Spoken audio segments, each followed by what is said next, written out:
उदयाचा आलेख आहे या स्वरूपात हे संकल्पपत्र आहे आणि त्याच्या विमोचनासाठी आज आपल्यामध्ये आदरणीय अमितभाई शाह उपस्थित आहेत। ही अतिशय आनंदाची गोष्ट आहे ती याकरता की अमितभाईंचं आणि महाराष्ट्राचं एक वेगळं नातं आहे। नातं म्हटल्यानंतर आपल्याला असंच वाटेल की ते महाराष्ट्राचे जावई आहेत। ही गोष्ट आपल्याला मी सांगेन, पण केवळ ते कारण नाही।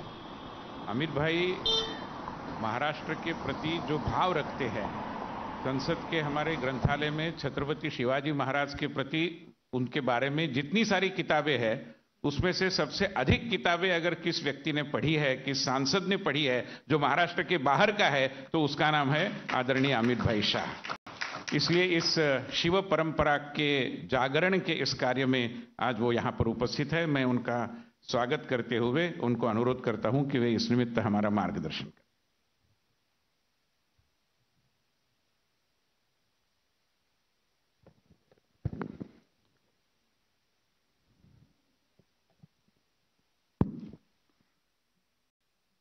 आज के कार्यक्रम में मंच पर उपस्थित महाराष्ट्र भारतीय जनता पार्टी के प्रदेश अध्यक्ष श्रीमान बावनकुळे जी,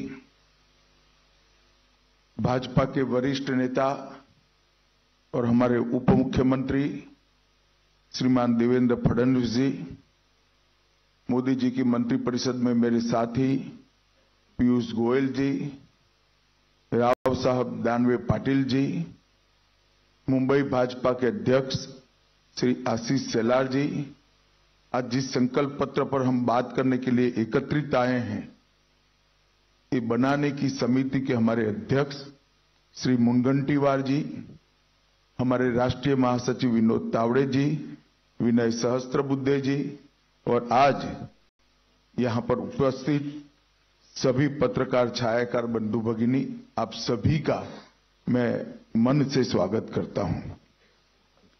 आज यहां पर अभी जिस संकल्प पत्र का विमोचन हुआ, वो संकल्प पत्र ये महाराष्ट्र की महान भूमिका, सारी जनता के आकांक्षाओं का प्रतिबिंब है। महाराष्ट्र एक प्रकार से कई युगों से हर क्षेत्र में देश का नेतृत्व कर रहा है। एक जमाने में जब जरूरत थी तब भक्ति आंदोलन की शुरुआत भी महाराष्ट्र से हुई। जब जरूरत पड़ी तब गुलामी से मुक्ति का आंदोलन भी शिवाजी महाराज ने यही भूमि से किया और जब जरूरत पड़ी तब सामाजिक क्रांति की शुरुआत भी यही महाराष्ट्र ने की। और ये महाराष्ट्र की पूरी जनता के आकांक्षाओं का प्रतिबिंब आज हमारे इस संकल्प पत्र के अंदर दिखाई पड़ता है। आज यहां पर मैं आप सबके सामने उपस्थित हूं। इस वक्त हमारे एनडीए की जो सरकार, महायुति की सरकार चल रही है, उसने किसानों का सम्मान करने की बात की है, गरीबों का कल्याण करने को जमीन पर उतारने का काम किया है, महिलाओं का स्वाभिमान बढ़ाने के लिए हम योजनाएं लेके आए हैं और विरासतों का पुनरुत्थान करने का काम भी महायुति सरकार ने किया है।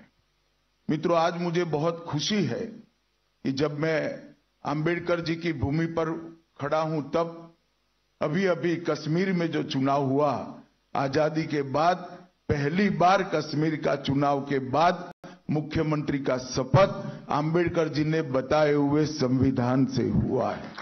इससे बड़ी श्रद्धांजलि अंबेडकर जी की वो नहीं हो सकती। धारा 370 हटने के बाद पहली बार कश्मीर में भारत के संविधान की शपथ लेकर सरकार बनाने का काम हुआ और इसका पूरे देश को आज नाज है। हमने इस संकल्प पत्र के माध्यम से महापुरुषों की परंपराओं को, सांस्कृतिक विरासत को आगे बढ़ाने के संकल्प भी रखे हैं। अराजकता फैलाकर विकास के नाम पर विफल राज देने वालों की विफलताओं से बोध लेते हुए मजबूत, समृद्ध और सुरक्षित महाराष्ट्र कैसे हो, इसका भी इसके अंदर आपको योजना दिखाई पड़ेगी। आज चुनाव में हमारा मुकाबला अघाड़ी से है। मैं निश्चित रूप से कहना चाहता हूं कि अघाड़ी की सारी योजनाएं सत्ता के लालच में तुष्टीकरण की है, विचारधाराओं का अपमान करने वाली है और महाराष्ट्र की संस्कृति से छल कर केवल सत्ता प्राप्ति के लिए आगे बढ़ने वाली विचारधारा है। मित्रों, मुझे गत चुनाव का परिणाम याद है। आज मैं महाराष्ट्र की जनता के सामने कहने आया हूं कि आप लगातार तीसरी बार महायुति की सरकार को आपका मैंडेट दीजिए। पहली बार 2014 में महाराष्ट्र की जनता ने महायुति को मैंडेट दिया, भारतीय जनता पार्टी के नेतृत्व में महायुति की सरकार बनी। 19 में भी मैंडेट भारतीय जनता पार्टी और महायुति के लिए था, मगर जनादेश का द्रोह कर सत्ता की लालच में वो जनादेश को नकारा गया और अंतोतगत्वा जो कृत्रिम होता है, जो बनावटी होता है, वो लंबा टिकता नहीं है। वो सरकार गिरी और फिर से महायुति की सरकार बनी। महायुति एक मुश्त होकर, एकजुट होकर मोदी जी के नेतृत्व में सिद्धांतों के आधार पर महाराष्ट्र का कल्याण करने के लिए आगे बढ़ रही है। और अघाड़ी की सरकार बनाने का जो लोग दावा कर रहे हैं, उनका चुनाव अभियान भी आंतरिक विरोधाभासों से घिरा हुआ है। मैं आज इस मंच से उद्धव ठाकरे जी को पूछना चाहता हूं, क्या वो कांग्रेस के नेता राहुल गांधी को इतनी विनती कर सकते हैं कि वीर सावरकर के लिए 2 अच्छे शब्द बोल दे? क्या कांग्रेस का कोई नेता सम्माननीय बाला साहब ठाकरे के सम्मान में 2 वाक्य अच्छे बोल सकता है क्या? ये अंतर विरोध के बीच में अघाड़ी की सरकार बनाने का स्वप्न लेकर जो लोग निकले हैं, उनको महाराष्ट्र की जनता जान ले, ये बहुत जरूरी है। भारतीय जनता पार्टी जब संकल्प लेकर आती है, संकल्प पत्र लेकर आती है, हमारे संकल्प पत्थर पर की लकीर होती और पूरे देश ने देखा है, चाहे राज्य हो, केंद्र हो, भारतीय जनता पार्टी की सरकार, एनडीए की सरकार, महायुति की सरकार जब जब बनी, हमारे संकल्पों को सिद्धि में परिवर्तित करने का काम हमने प्रयास पूर्वक किया। कोई नहीं मानता था कि धारा 370 का वादा समाप्त हो जाएगा, इस देश से धारा 370 चली जाएगी, मगर आज धारा 370 को समाप्त करने का काम मोदी जी के नेतृत्व में एनडीए सरकार ने किया। कोई नहीं मानता था इस देश में सीएए आएगा, कोई नहीं मानता था इस देश में यूसीसी की शुरुआत हो सकती है, कोई नहीं मानता था कि इस देश के अंदर ट्रिपल तलाक समाप्त हो जाएगा, कोई नहीं मानता था इस देश में राम जन्मभूमि का मंदिर 550 साल के बाद सम्मान के साथ राम जन्म के स्थान पर ही भव्य मंदिर दिखाई पड़ेगा। इसके साथ साथ हमने वादा किया था समृद्ध भारत का। 11वें अर्थतंत्र से हमने 10 साल के अंदर ही देश के अर्थतंत्र को 5वें नंबर पर पहुंचा है और हमारा वादा है कि 27 में हम भारत को 3रे नंबर का अर्थतंत्र बनाएंगे। इस वादे की ओर हम तेजी के साथ आगे बढ़ रहे हैं। 60 करोड़ गरीबों को घर, बिजली, गैस, शौचालय, पीने का पानी, मुफ्त अनाज और मुफ्त इलाज, ये देने का काम भी हमने किया है। और दूसरी ओर अघाड़ी है, कांग्रेस के अध्यक्ष ने भी कहना पड़ता है कि कांग्रेस के जब वादा करे तो सोच समझ कर करे, क्योंकि वादा पूरा नहीं करते हो और मुझे जवाब देना पड़ता है। हमारे सामने हिमाचल का उदाहरण है, कांग्रेस वादों से मुकरी है। तेलंगाना का उदाहरण है, कांग्रेस वादों से मुकरी है।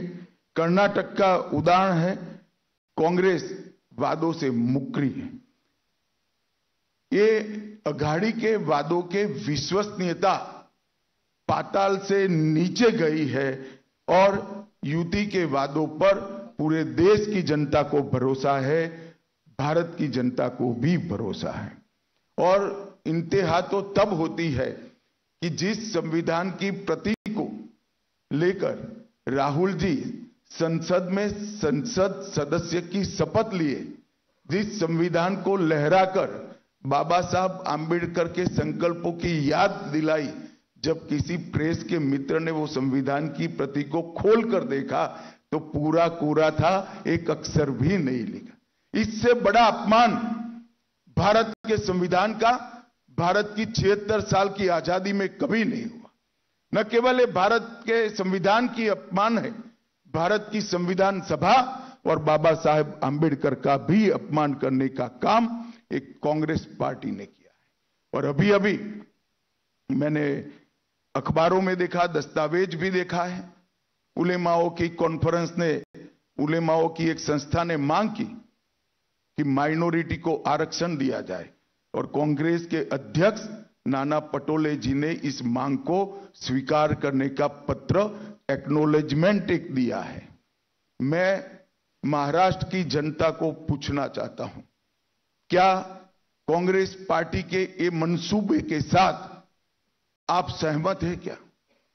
एसटी, एससी, ओबीसी, दलितों का, आदिवासियों का और पिछड़ों का आरक्षण लेकर मुस्लिमों को देने के पक्ष में महाराष्ट्र की जनता है क्या? हमारा संविधान धर्म के आधार पर आरक्षण के पक्ष में नहीं। हमारे संविधान में किसी भी प्रकार का आरक्षण धर्म के आधार पर नहीं हो। और ये कांग्रेस ने सत्ता में आने से पहले ही वादा कर दिया है। मैं महाराष्ट्र की जनता को आगाह करना चाहता हूं कि आपको इस बात को संज्ञान में रखना चाहिए। मैं आज उद्धव ठाकरे को भी कुछ याद कराने आया हूं। उद्धव जी, आप कहां बैठिएगा इसका फैसला आपको ही करना है, हम नहीं कर सकते। आपको ही करना चाहिए, आपने ही करा है, मगर कहां बैठे हो वो जगह मैं जरूर याद कराना चाहता हूं। आप 370 हटाने के विरोध करने वालों के साथ बैठे हो। आप राम जन्मभूमि के निर्माण का विरोध करने वालों के साथ बैठे हो। आप सावरकर जी के लिए अपशब्द कहने वालों के साथ बैठे हो। आप संभाजी नगर नाम का विरोध करने वालों के साथ बैठे हो। सीएए और यूसीसी लाने का विरोध करने वालों के साथ बैठे हो। और आप वक्फ बोर्ड के अंदर आने वाले सुधारों के बिल का विरोध करने वालों के साथ बैठे हो। मित्रों, मैं आज इस प्रेस वार्ता के माध्यम से महाराष्ट्र की जनता को बताना चाहता हूं, मोदी जी वक्फ बोर्ड में सुधार का एक बिल लेकर संसद में आए हैं। और अभी अभी जो वक्फ बोर्ड का कानून जो कांग्रेस के राज में 2013 में अमेंड हुआ, इसका परिणाम दिखे। कर्नाटक के गांव वक्फ के कानून के तहत वक्फ की संपत्ति घोषित कर दी। किसानों की भूमि, लोगों के घर, यहां तक कि मंदिर भी वक्फ की संपत्ति घोषित कर दिए गए। और उस कानून को उचित बदलाव के लिए जब हम लेकर आए हैं तो उसका भी ये अघाड़ी के लोग विरोध कर रहे हैं। मैं महाराष्ट्र की जनता को ये कहना चाहता हूं कि वक्फ के कानून के बदलाव का विरोध का मतलब है कि आने वाले दिनों में यहां पर भी वक्फ बोर्ड आपकी संपत्तियों को इसी प्रकार से घोषित कर सकता है। मित्रों, देवेंद्र जी ने संकल्प पत्र की प्रमुख बातें बताई हैं, परंतु मैं इतना बताना चाहता हूं कि डबल इंजन की सरकार ने करीब करीब 10 साल के अंदर महाराष्ट्र के विकास के लिए ढेर सारे काम किए हैं। आज मैं इस मंच से शरद पवार जी को पूछना चाहता हूं, 10 साल तक आप यूपीए की सरकार में मंत्री थे। 2004 से 14 महाराष्ट्र के विकास के लिए क्या किया वो महाराष्ट्र की जनता को आपको बताना चाहिए। 10 साल में यूपीए की सरकार ने, एक प्रकार से अघाड़ी की सरकार ने महाराष्ट्र को सिर्फ 1,91,384 करोड़ रुपया और नरेंद्र मोदी सरकार ने 14 से 24 तक 10,15,890 करोड़ रुपया दिया। एक और करीब करीब 2 लाख करोड़ रुपया, और मोदी जी ने 10 लाख करोड़ रुपया दिया। मैं अघाड़ी के मित्रों को पूछना चाहता हूं, आपका हिसाब आप महाराष्ट्र की जनता के सामने रखेंगे क्या? 10 साल तक महाराष्ट्र को कितना अन्याय हुआ, जबकि उस वक्त भी ऊपर और नीचे दोनों जगह आपकी सरकार थी, और 10 साल में हमने 10 लाख करोड़ रुपया दिया जब दोनों जगह एनडीए की सरकार थी। ये अंतर है महायुति और अघाड़ी के बीच में। हमने सिंचाई नेटवर्क को नीलवड़े बांध, गोसीखुर्द, टेम्बू और जलयुक्त शिवार जो देवेंद्र जी जब मुख्यमंत्री थे तब योजना लाए थे, इससे महाराष्ट्र की भूमि को सिंचन क्षेत्र के अंदर 30% की बढ़ोतरी करने का काम हमारी यूपी सरकार ने किया। नदियों को जोड़ने के हेतु नारपार, दमनगंगा, गोदावरी और वैतरणा का विकास करने का काम भी हमने किया। 11 वंदे भारत ट्रेन चालू हो गई, 128 रेलवे स्टेशनों का अपग्रेडेशन हो रहा है। मुंबई, पुणे और नागपुर में मेट्रो का विस्तार हुआ। शिरडी और सिंहदुर्ग में नए हवाई अड्डे और टर्मिनल बने। 13,000 करोड़ से मरीन ड्राइव से बांद्रा वर्ली से सीलिंग जोड़ने वाले मुंबई कोस्टल रोड का निर्माण पूरा हुआ। वासी पुल का विस्तारीकरण हुआ। मेट्रो फेज 1 का निर्माण समाप्त हुआ। Atal Setu trans harbour link का निर्माण हुआ और 76,000 करोड़ से वाधवान बंदरगाह का निर्माण का सैद्धांतिक निर्णय लिया गया, जो एशिया का सबसे बड़ा बंदरगाह होगा और सबसे ज्यादा कंटेनर उतारने की और चढ़ाने की आवागमन की क्षमता इसकी होगी। और बैनगंगा नलगंगा इंटरलिंक परियोजना, घोसी खुर्द परियोजना जो लगभग 63 टीएमसी पानी को मोड़कर विदर्भ में नागपुर, वर्धा, अमरावती, यवतमाल, अकोला और बुलढाना जिले के 3,71,000 हेक्टेयर भूमि को सिंचित करने का काम करेगी। इससे विदर्भ की प्यासी धरती को बहुत बड़ा फायदा होने वाला है और ये 85,000 करोड़ की योजना अगले 10 साल में हम इसको पूरी करेंगे। 2200 करोड़ से खड़कवासला बांध से फुरसुंगी तक 34 किलोमीटर सुरंग बनाकर हमने एक बड़ा साहस करने का निर्णय किया है। 24 में सोलापुर हवाई अड्डे का उद्घाटन हुआ। पुणे और कोल्हापुर में नए टर्मिनल बने और पालघर जिले में बहुउद्देशीय बंदरगाह बनाने का भी हमने निर्णय किया। 13,000 करोड़ के निवेश से 2800 मेगावाट की संयुक्त क्षमता वाले 2 पंप हाइड्रो स्टोरेज प्रोजेक्ट शुरू हमने किए और सिरवाटा पुणे 1800 मेगावाट और भीवपुरी रायगढ़ में 1000 मेगावाट की योजनाओं को भी हम लेकर आए। इसके अलावे आज एक प्रचार हो रहा है कि महाराष्ट्र में इन्वेस्टमेंट नहीं आ रहा है। मैं अघाड़ी के मित्रों को याद कराना चाहता हूं, जब अघाड़ी की सरकार कुछ समय के लिए चली तब महाराष्ट्र इन्वेस्टमेंट में फिसल रहा था। महाराष्ट्र एफडीआई इन्वेस्टमेंट में 4थे नंबर तक फिसल गया था। हमारी सरकार बनने के बाद, एकनाथ शिंदे जी और देवेंद्र जी और अजित दादा की सरकार बनने के बाद दोनों वर्ष में हाईएस्ट एफडीआई अगर कोई एक राज्य के अंदर आया है तो वो महाराष्ट्र में आया है। वो आपको याद होना चाहिए। शरद पवार जी जिस प्रकार के वादे करते हैं और जिस प्रकार के मुद्दे खड़े करते हैं, इसका सच्चाई से किलोमीटरों तक कोई संबंध नहीं होता। झूठे आरोप कर कर, एक विमर्श खड़ा कर कर, एक नकली जनादेश लेने का आपका जो आदत है वो इस बार सफल नहीं होने वाला है। इस बार महाराष्ट्र की जनता महायुति के पक्ष में खड़ी है। मित्रों, ये संकल्प पत्र लेकर जो हम आए हैं, वो संकल्प पत्र में देवेंद्र जी ने 25 मुद्दे, प्रमुख मुद्दे आप लोगों के सामने रखे हैं। लाडली बहन योजना, इसको हम बढ़ोतरी कर रहे हैं। वृद्धावस्था पेंशन का बढ़ोतरी कर रहे हैं। किसानों के लिए ऋण माफी और किसान सम्मान निधि को 12,000 से बढ़ाकर 15,000 कर रहे हैं।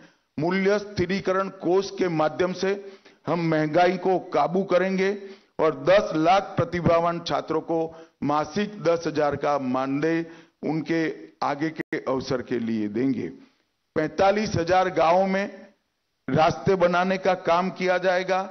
आशा वर्कर और आंगनवाड़ी कार्यकर्ताओं का बीमा कवरेज भी किया जाएगा और उनका मासिक वेतन 15,000 तक बढ़ाया जाएगा।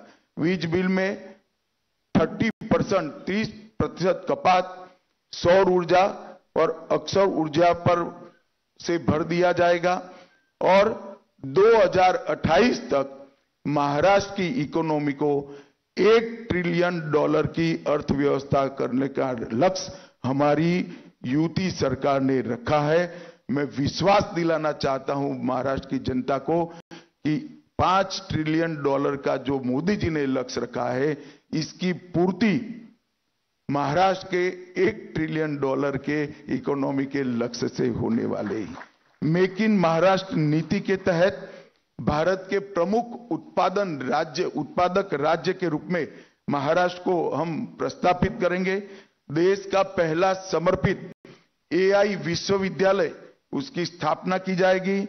नागपुर, पुणे, संभाजीनगर, अहिल्यानगर, नासिक को आधुनिक एरोनॉटिकल और स्पेस उत्पादन के केंद्र बनाए जाएंगे और किसानों की आय बढ़ाने के लिए ढेर सारे उपाय भी हम लेकर आए हैं, जिसमें उर्वरकों पर SGST में से छूट और जो SGST है वो सब्सिडी के रूप में वापस दिया जाएगा। सोयाबीन के लिए प्रति क्विंटल 6,000 का MSP हम सुनिश्चित करेंगे और सोयाबीन को प्रोसेसिंग के लिए समर्पित मूल्य श्रृंखला सोयाबीन उत्पादित करने वाले क्षेत्रों के अंदर स्थापित की जाएगी। मोदी जी ने लखपति दीदी का एक कंसेप्ट रखा है, उसको आगे बढ़ाते हुए हमारी सरकार 50 लाख लखपति दीदियां सिर्फ महाराष्ट्र में खड़ी करेगी। इसके लिए 500 स्वयं सहायता समूहों को और कई औद्योगिक क्लस्टर का निर्माण किया जाएगा और इसके लिए 1,000 करोड़ का रिवॉल्विंग फंड दिया जाएगा। अक्षय अन्न योजना के तहत प्रतिमाह मुफ्त राशन में चावल, ज्वार, मूंगफली, तेल, नमक, हल्दी, सरसों, जीरा और मसाले, इस सबको समाहित किया जाएगा और कौशल जनगणना का देश में सबसे पहला प्रयोग हम महाराष्ट्र में करेंगे। स्किल की जनगणना कर जिस युवाओं के अंदर स्किल है, टैलेंट है, उनको उचित जगह पे उनको प्लेसमेंट कराने के लिए एक नई मशीनरी हम खड़े करेंगे। छत्रपति शिवाजी महाराज आकांक्षा केंद्र, जिससे 10 लाख नए उद्यमियों का निर्माण होगा। अनुसूचित जातियों, जनजातियों, पिछड़े वर्ग के उद्यमियों के व्यवसाय के लिए 15 लाख तक के ब्याज मुक्त ऋण और इसकी गारंटी भी महाराष्ट्र सरकार लेगी और OBC, SC, BC, EWS, NT और VJNT के पात्र विद्यार्थियों को शिक्षा शुल्क और परीक्षा शुल्क से पूर्णतया मुक्ति दे दी जाएगी। महाराष्ट्र में कई प्राचीन और ऐतिहासिक किले हैं जो राज्य के गौरव के प्रतीक है, एक महान संघर्ष के प्रतीक है और एक किला विकास प्राधिकरण बनाकर हम इसके संरक्षण और संवर्धन की भी नीति लेकर आएंगे और वरिष्ठ नागरिकों के लिए प्राथमिकता नीति अपनाई जाएगी, जिसमें आधार सक्षम सेवा वितरण को लागू किया जाएगा। जबरन और धोखाधड़ी से और लोभ से धर्मांतरण के खिलाफ कठोर कानून लाया जाएगा और कृषि और मानव बस्ती के क्षेत्रों में पशुओं से क्रॉप का जो हानि होता है उसको रोकने के लिए AI, ड्रोन और रेडियो कॉलर जैसी आधुनिक तकनीक का उपयोग किया जाएगा। भाई और बहनों, ये संकल्प पत्र महाराष्ट्र के हर वर्ग के, हर भौगोलिक क्षेत्र के और हर आयु वर्ग के, सामाजिक वर्ग के और आयु वर्ग के लोगों से सुझाव लेकर प्राप्त किया है, सुझाव प्राप्त कर बनाया गया है। ये एक प्रकार से समग्र महाराष्ट्र की जनता की आकांक्षाओं का प्रतिघोष है। और मैं फिर से एक बार कहना चाहता हूं, महाराष्ट्र में जब जब युति की सरकार आती है, भाजपा के नेतृत्व में सरकार बनती है, महाराष्ट्र आगे बढ़ता हुआ दिखाई पड़ता है।